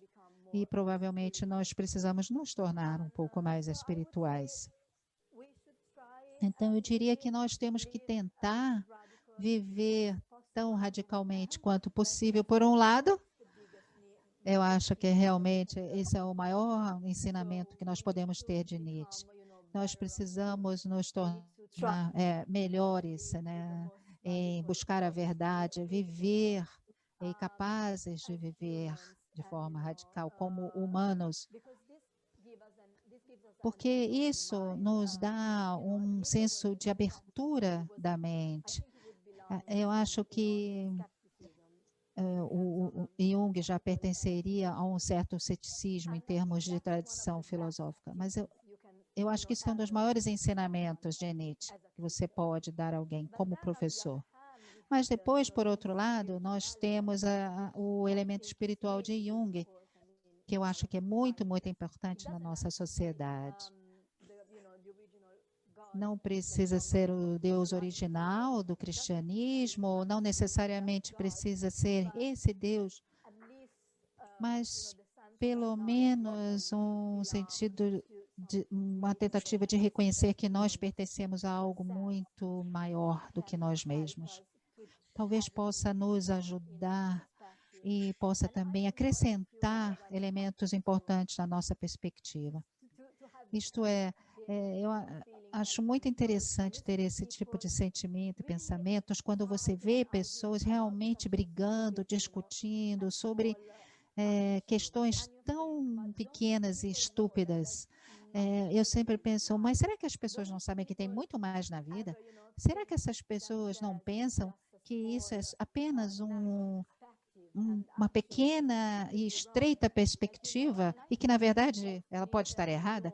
Então, na verdade, tanto Nietzsche quanto Jung tentaram nos ajudar a abraçar essa perspectiva mais abrangente.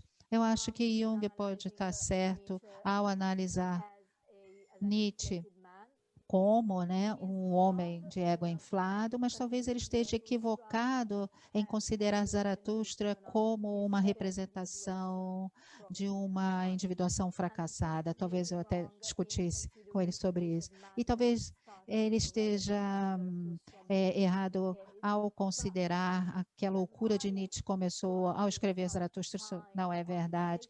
Mas realmente, sim, Nietzsche dá alguns sinais de ego inflado, nós não discutiríamos isso. No entanto, ao usar a interpretação de Jung sobre a loucura de Nietzsche, talvez possa nos ajudar, né, a prevenir que a gente não se torne assim, não é? Eu não diria que a interpretação é precisa ou não, porque a questão permanece, né? Isto é, talvez a gente tenha que tentar abraçar sempre essa perspectiva mais abrangente, abraçando essa totalidade, talvez possa nos ajudar a viver melhor nessas sociedades pós-modernas. Eu acho que isso seria a minha rápida resposta. Não sei se respondeu você. Vocês estão me fazendo perguntas bem difíceis, estou dando aqui o meu melhor. Tudo bem, Pedro? Obrigado, amigo. Gaia, tá ótimo, tá ótimo. A gente tem mais alguma série de perguntas. Podemos ir? Podemos avançar? Vamos lá, Wagner. Contigo, Wagner. Oi, tá dando para ouvir direitinho? Perfeito. Beleza. Gaia, prazer em conhecê-la. Fiquei bastante feliz com a sua fala. E eu vou mais ou menos na pergunta, na mesma linha tanto do Arthur quanto do Pedro Henrique, né, que abordaram ou fizeram uma leitura, um olhar sobre o atual, o homem contemporâneo. Né? Nós queremos trazer, né, o olhar de Jung e Nietzsche para o homem contemporâneo. Né? Então, toda a sua fala me trouxe uma reflexão muito importante, né, que eu diria, né, que no momento atual, né, trazendo a fala, né, o dizer sim para os instintos, né, e a gente curiosamente vê na atualidade uma ambiguidade, né? Ou seja, por um lado a gente percebe uma natureza instintiva negada, ou seja, permitindo uma exacerbação das tradições e do conservadorismo, e, por outro lado, nós podemos identificar também uma natureza instintiva sobrevalorizada. Né? Há exemplo aí, né, de casos de estupro à mulher, né, pedofilia, já emergência de ditaduras a nível aí de alguns países, inclusive aqui, né, infelizmente aqui no nosso, né?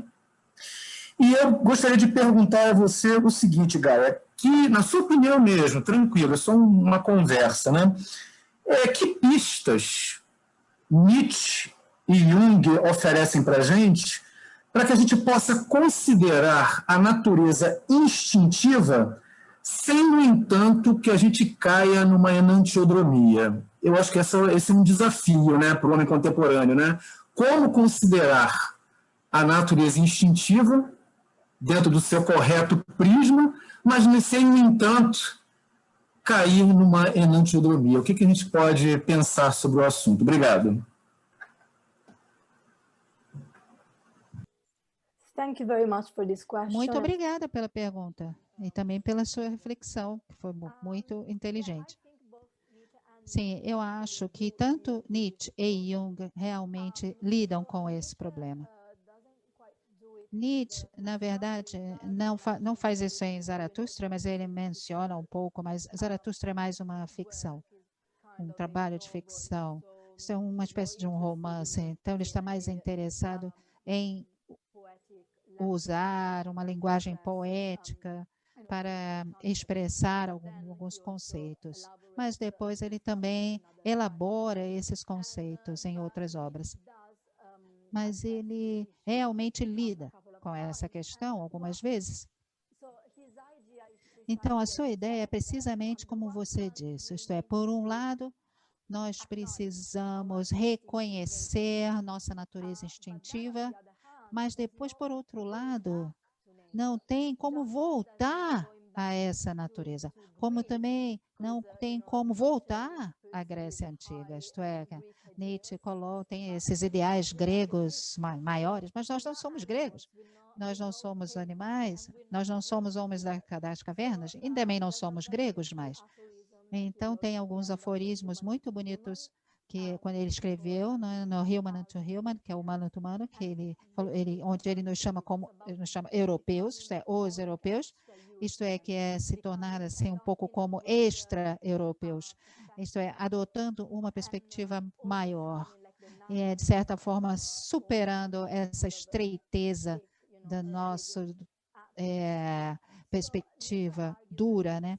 E Nietzsche argumenta justamente, por exemplo, né, que ele nega, por exemplo, o niilismo russo, né, que é Deus está morto e tudo vale. Nietzsche era contra essa posição, porque não é possível, não nos leva a lugar nenhum.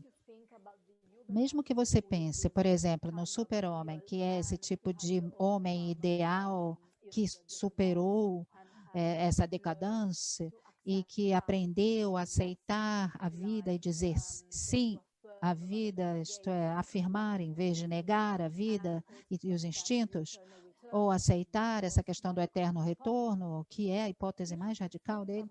Mesmo que você pense sobre esse homem vive de acordo com o amor fati, que é a ideia de abraçar e aceitar o destino pessoal. Então, o super-homem aceitou o que Nietzsche chamava, né, de dionisíaco, de questão dionisíaca. Mas não é um homem dionisíaco descontrolável daqueles rituais gregos. Não é aquele tipo de homem. Ele está mais falando de um homem da Renascença, isto é, altamente educado, que é capaz de medir e equilibrar e que pode superar toda essa totalidade dionisíaca, todas essas perspectivas, e ele pode carregar todos eles dentro dele, e ele pode escolher que perspectiva usar a cada momento. Ele pode escolher e criar os próprios valores sem lutar contra, né, Deus, porque ele não tem mais raiva, já que ele sabe que Deus está morto, ele criou novos valores, mas também sem ser tipo um camelo, né? Que used as a truth anti-life. So he doesn't. So the Übermensch is not against life, but he's not the camel and he's not the lion. He's the child. He's like a third element of of renewal and reborn. And this is from a Nietzschean perspective. And then obviously I would say from a Jungian perspective, it's the idea of integration. So I think it all comes down to, recognizing and integrating the shadow, which is possibly one of the hardest, tasks that we face every day, because the shadow is always there. But I think once we learn this, we can then move on and, and accept this kind of totality, because we need to accept and embrace and integrate the instincts. We can't, reject them. We can't deny the instincts because they exist. But obviously we can't even live by instinct because we're more developed than that. So I think it all comes down with creating a healthy relationship with the shadow. But I don't know, that's my... através de uma relação com a sombra, né? Eu acho que, pessoalmente, isso responde à pergunta, né? Você é junguiano, talvez você tenha uma ideia melhor sobre essa questão, né? Certamente. Obrigado, Gaia. Muito obrigado. Muito esclarecedor. Obrigado. Obrigado, Wagner. Abraço, amigo. Punita Miranda, querida Punita. Amiga de Gaia de Fanes, não é? É isso. Oi, Gaia. Obrigada pela sua pesquisa. Eu tenho que ler seu livro. A minha questão aqui é, eu acho que eu não conheço Nietzsche, né? A minha questão é mais pelo livro vermelho mesmo e na experiência do que se deu com Jung. Como ele mesmo se coloca como um caso de estudo no Layer 2. Ele mesmo se coloca nessa posição quando ele, antes dele encontrar Esdubar, que ele vê que a ciência, e aonde ele estava até agora, feriu o Deus dele. Isso traz uma transformação no Jung. Eu tenho a impressão de que ali ele poderia realmente ter, com a ciência dele, matado Esdubar. E ali seria um outro livro vermelho, seria uma outra questão. E ele não consegue fazer isso. Então eu acho que nesse turning point ali, quando Jung fica compassivo com relação ao Deus, que é um gigante, e que ele foi tão capaz de machucar esse gigante, ele fala, eu não posso abandonar o meu Deus. Eu não quero ficar sem ele. Então eu acho que nessa questão assim dessa, eu não digo nem da dependência, mas dessa escolha, ali tem uma escolha, eu tenho a impressão, e que o Jung decide essa falta era muito grande para ele não conseguiu fazer isso. Quando você fala dessa questão metafísica, eu acho que isso é uma coisa muito importante mesmo, que ele vai incubar esse Deus, e ali é onde existe a possibilidade, não digo nem do cristianismo, mas de recuperar a experiência do divino em si, que foi o que o cristianismo roubou depois, né? Que o protestantismo veio liberar isso, né? você tem que ter a experiência do divino. E aí eu acho que nessa hora o Jung traz essa questão da revitalização do cristianismo aí. Você tem a opção, Deus está morto, você pode inclusive se livrar, mas para uns essa perda é muito grande. E eu tenho a impressão que aí a psicologia analítica, depois do Livro Vermelho, vem como que oferecer uma alternativa radical, que agora eu diria, você pode usar isso assim, nós não precisamos mais do divino. Mas para aqueles que gostariam, existe uma possibilidade de incubar esse Deus ferido, esse Deus morto, e ver o que acontece com a pessoa, né? Então eu sinto que aí, para gerações futuras, o Jung traz essa possibilidade de ter uma experiência que não é religiosa, mas é de uma integração, como você mesma falou, né? Que depois isso vai aparecer no Resposta a Jó, dessa parceria do homem com o divino, como é que é muito importante essa conexão. O homem sobe, ele não está mais subserviente a Deus. Eu cheguei num ponto que eu posso me despojar de você, mas eu vou escolher essa relação, né? Então eu sinto que nesse momento o Livro Vermelho traz essa relationship and how it's going to be this relationship. So I think that Jung offers this tool. Se você sentiu isso na sua pesquisa, nessa coisa desse contraponto do livro Vermelho em relação à morte de Deus do Nietzsche. Obrigada.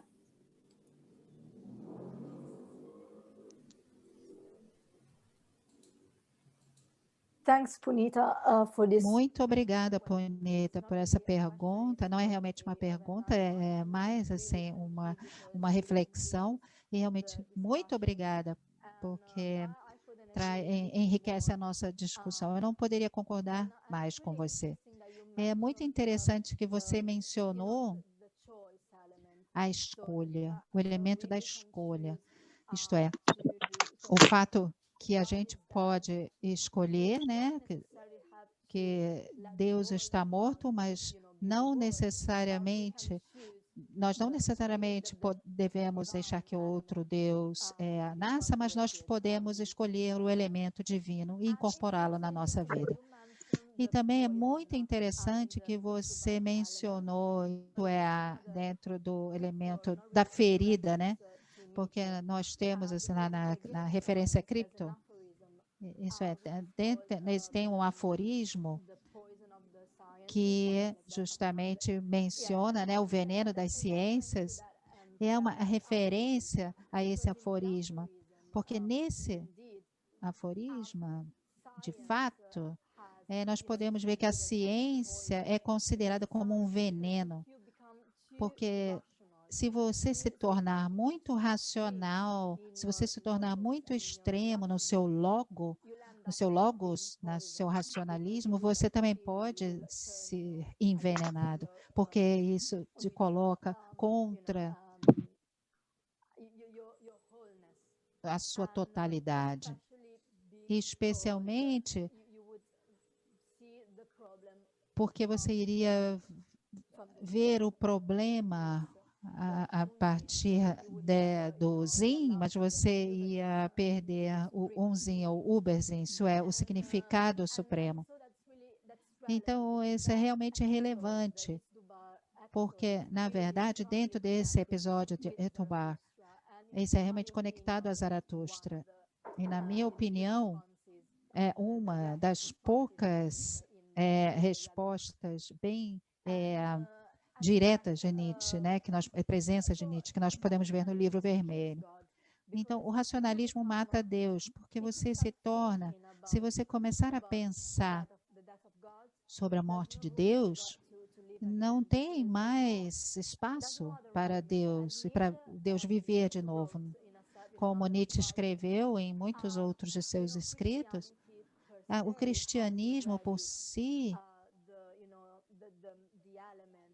já tem o elemento de autodestruição em si mesmo, né? Porque o cristianismo coloca o valor da verdade absoluta, né?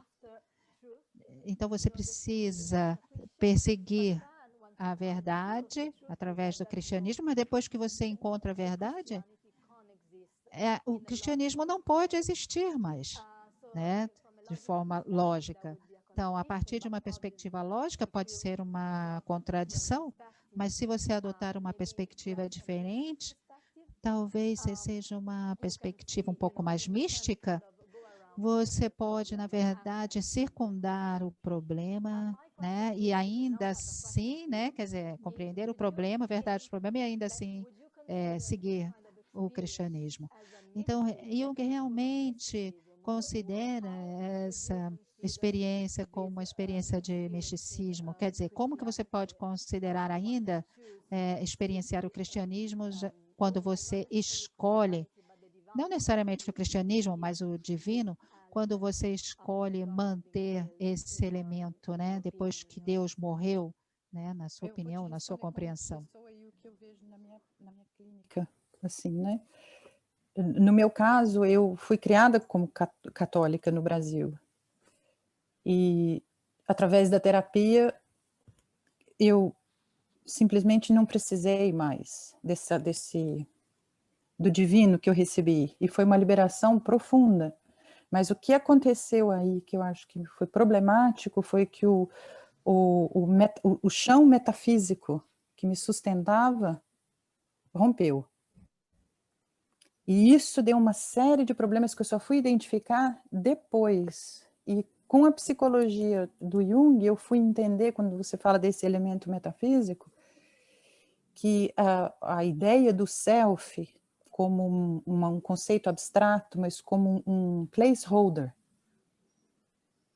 Algo se ordenou ali dentro com os anos, demorou muitos anos mesmo. Então, assim, não diria que foi uma experiência mística, mas, assim, nesse sentido, eu acho que esse espaço de perda e de desorientação que levou, tem algo faltando. E eu sinto que o Jung complementa, porque ele vem pela porta dos fundos, ele não vem apresentando um Deus, ele vem dizendo, existe essa falta dentro de você, e aí você pode acolher da sua forma, é uma religiosidade privada, né? E assim, na clínica eu vejo muito isso também, das pessoas tentando articular uma falta, e nos sonhos, sendo como se fosse refurbished, né? O universo interno. É o contato com esse simbólico que as pessoas estão trazendo, e que isso traz uma redenção da alma, redemption of the soul. Tem algo que eles conectam dentro deles mesmos. E eu sinto isso muito belo, dentro da prática clínica, que seria uma coisa secular. Eu vejo esses momentos, assim, a pessoa tem um sonho que, de repente, ela entende algo que veio da infância e que está apontando para o futuro, e isso cria uma conexão muito forte com ela mesma. Então, assim, eu acho muito belo. E eu acho que esses dois momentos, esse do Nietzsche, da morte de Deus, e a possibilidade do divino acontecer, dessa conexão com o divino reacontecer, é maravilhoso. Esses dois polos, porque é justamente onde a gente está, mas tem que vir da escolha, e a escolha, no meu caso, e no caso dos pacientes, vem pelo sofrimento. Vem um sofrimento, vem uma neurose, vem uma desorganização, e aos poucos isso vai encaixando no caminho, né? Obrigada. Obrigado, Punita. Gaia, vamos começar a terminar, tá? Começando o término. Lorena, com você, minha amiga. Então, Gaia, primeiro, obrigada pela palestra. Na verdade, eu tenho milhares de perguntas, mas eu vou fazer somente uma pergunta pequena. Quando você fala dessa diferenciação que Jung faz entre as obras visionárias e as obras psicológicas, dentro da sua perspectiva, uma obra visionária, à medida que ela é assimilada pela cultura, à medida que ela é interpretada, à medida que ela é compartilhada com o social, ela deixa de se tornar visionária?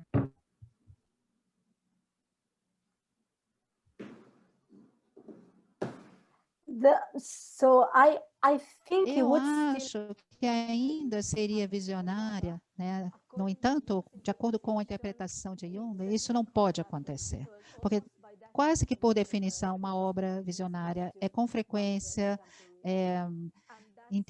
não entendida, né? Pela cultura. Isso aconteceu com Zaratustra, com a segunda parte de Fausto, com o Livro Vermelho. Então, Nietzsche, de certa forma, retirou algumas cópias da última parte de Zaratustra que ele tinha publicado. Quer dizer, ele publicou, entregou para alguns de seus amigos, mas depois ele mudou de ideia e recuperou essas cópias, né? Pegou de volta essas cópias porque ele achou que as pessoas ainda não estavam prontas para essas mensagens. O mesmo, né? E como você sabe, Jung nunca publicou o Livro Vermelho, mesmo que ele tenha pensado em publicá-lo algumas vezes, mas ele nunca tomou essa decisão consciente, possivelmente porque talvez a sua carreira pudesse ser prejudicada ou pelo menos considerada de forma diferente, mas também porque é um livro muito difícil de entender como leitor, digamos assim, para o leitor. Então, acho que essa é uma questão muito bonita, né, que você me fez, e eu realmente gostaria de refletir um pouco mais em detalhes sobre ela, que eu não consigo fazer isso agora. Mas a minha resposta seria: eles ainda vão permanecer visionárias, também porque talvez eles possam ser, né, receber, né, diferentes camadas de interpretação, né, com os símbolos, e talvez o trabalho abre mais símbolos e depois se torna obscuro e depois podem interpretar mais e gerar mais símbolos. Mas eu não sei, eu acho que por definição, de acordo com o pensamento de Jung, normalmente esses trabalhos não são muito bem recebidos dentro da sociedade, dentro da cultura mais dominante. Mas eu acho que é uma pergunta muito interessante. Todas foram perguntas muito interessantes. Muito obrigada por todas as perguntas que vocês fizeram hoje. Obrigado, Lorena. Gaia, vou finalizar com duas questões para você, tá? A primeira, eu queria um pouco mudar a direção e te perguntar o seguinte: o que os nietzschianos falam de nós junguianos?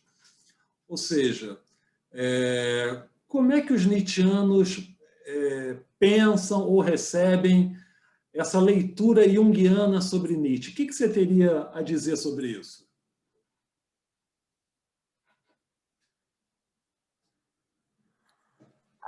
Okay.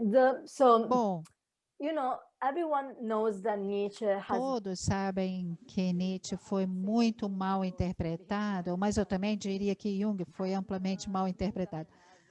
E Jung, na verdade, não tem sim, uma boa fama entre a sociedade nietzschiana ou dentro, né, dessa área nietzschiana, os estudiosos de Nietzsche. Eu estou entre os dois, né?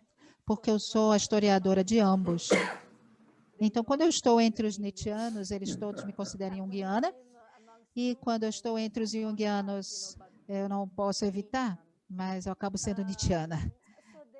Então, eles realmente apreciam o que foi explorado, certamente, mas eles, na verdade, não têm um conhecimento profundo de Jung.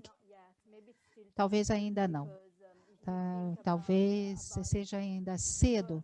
Se vocês pensarem nos primeiros estudos de Jung sobre Nietzsche, na verdade foram publicados nos anos 80, 90, e ainda tinham alguns que não tinham sido publicados talvez em 1995, com o Self-Dionisiacal, de Paul de Bishop, e depois a partir de 2000.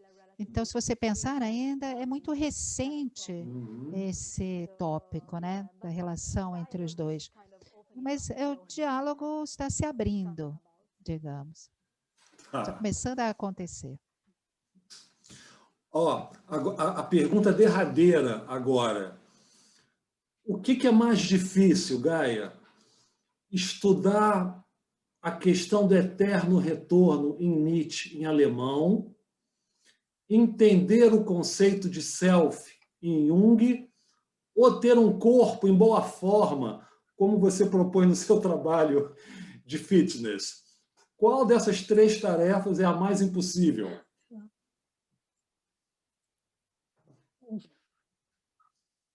Whoa.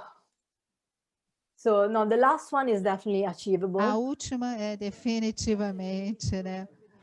Especialmente se você trabalha comigo. Mas eu não sei. Entre o eterno retorno, especialmente em alemão, e a ideia do self de Jung, eu acho que ambas as ideias são frequentemente mal entendidas. E algumas vezes elas são muito simplificadas, o que não faz justiça a nenhuma das duas. Eu acho que o eterno retorno é algo que precisa ser percebido, captado dentro de uma espécie de experiência mística. Isto é, reconectando com o que Punita falou sobre essa dimensão divina, a dimensão da experiência com o divino. Mas depois você tem o conceito do self dentro de Jung, né, no modo de Jung, que não é realmente um conceito fácil de captar, de perceber, porque eu acho que faz você pensar onde o elemento do divino está dentro dessa conexão também. E você, de certa forma, abre, né, toda uma série de perguntas, né, dentro dessa dimensão ainda mais alta, né? Então, eu realmente não consigo escolher entre o eterno retorno e o self. Mas, sem dúvida, são os dois conceitos mais fascinantes que você pode ter contato na sua vida, certamente. Antes de você concluir, eu posso falar alguma coisa? Claro, evidente. Eu realmente gostaria de agradecer a todos vocês, porque foi a primeira vez que eu apresentei alguma coisa sobre esse livro, porque o livro foi publicado em 2019 e eu tive realmente muito trabalho, né, agendado, então eu resolvi adiar, né, para 2020 o lançamento falar sobre o livro, o lançamento do livro, e 2020 foi o que a gente já sabe. Então, essa é realmente a primeira chance que eu tenho de apresentar esse livro em público e me deu realmente uma chance perfeita para fazer isso. Eu realmente gostaria de agradecer a todos vocês pelas perguntas, porque eu realmente não estava esperando tantas perguntas interessantes, profundas. Quer dizer, eu estava esperando, mais algumas perguntas, mas talvez não esse tipo de engajamento tão profundo, de nível tão profundo. Eu fiquei realmente impressionada. Eu realmente, humildemente, agradeço a vocês. Para nós é um imenso prazer, um grande orgulho saber que nós fomos a sua primeira plateia nesse sentido de ouvir a tua apresentação, Gaia. Eu teria uma série de questões para fazer, questão do corpo, a questão Nietzsche, Goethe, a personalidade número 2, mas vamos deixar isso para um próximo encontro. Queria agradecer a tua gentileza, a tua disponibilidade. A gente está há 1h30 conversando, não é um tempo qualquer. Obrigado pela tua paciência conosco, pela tua pesquisa, que me parece uma pesquisa muito singular, muito particular. Acho que ela inaugura um campo de investigação da relação do Jung com Nietzsche diferente dos estudos anteriores. É uma imensa alegria te receber. Muito obrigado pela tua presença. Tá bom?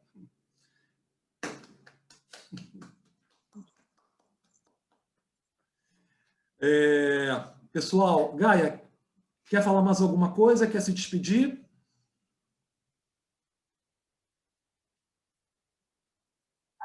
I mean, I couldn't be happier. Eu realmente não poderia estar mais feliz em relação a esse evento. Realmente, não tem mais o que eu possa dizer, mas eu realmente gostaria de seguir vocês, gostaria de vir aqui outra vez no futuro, caso tenha algum interesse, né? Se tem algum evento interessante, eu gostaria de participar.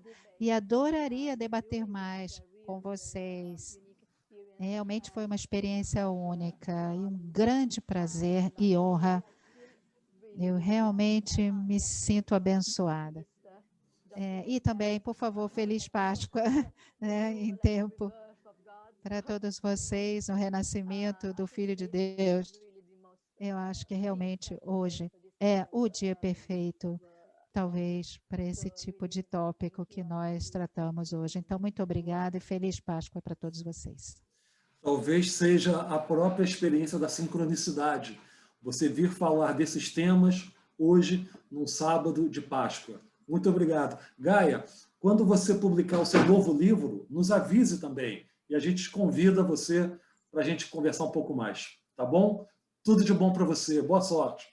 Pessoal, obrigado pela presença. Boa Páscoa. Isa, você foi maravilhosa. 1h30 conversando e traduzindo com habilidade. Um beijo enorme em você, Isa. Luciana Ximenes, obrigado pela parceria. Obrigada. Boa Páscoa. E, pessoal, sábado que vem, sexta que vem, Susan Rowland, tá? Conosco aqui. Bom feriado, boa ressurreição. Até a próxima. Tchau, tchau.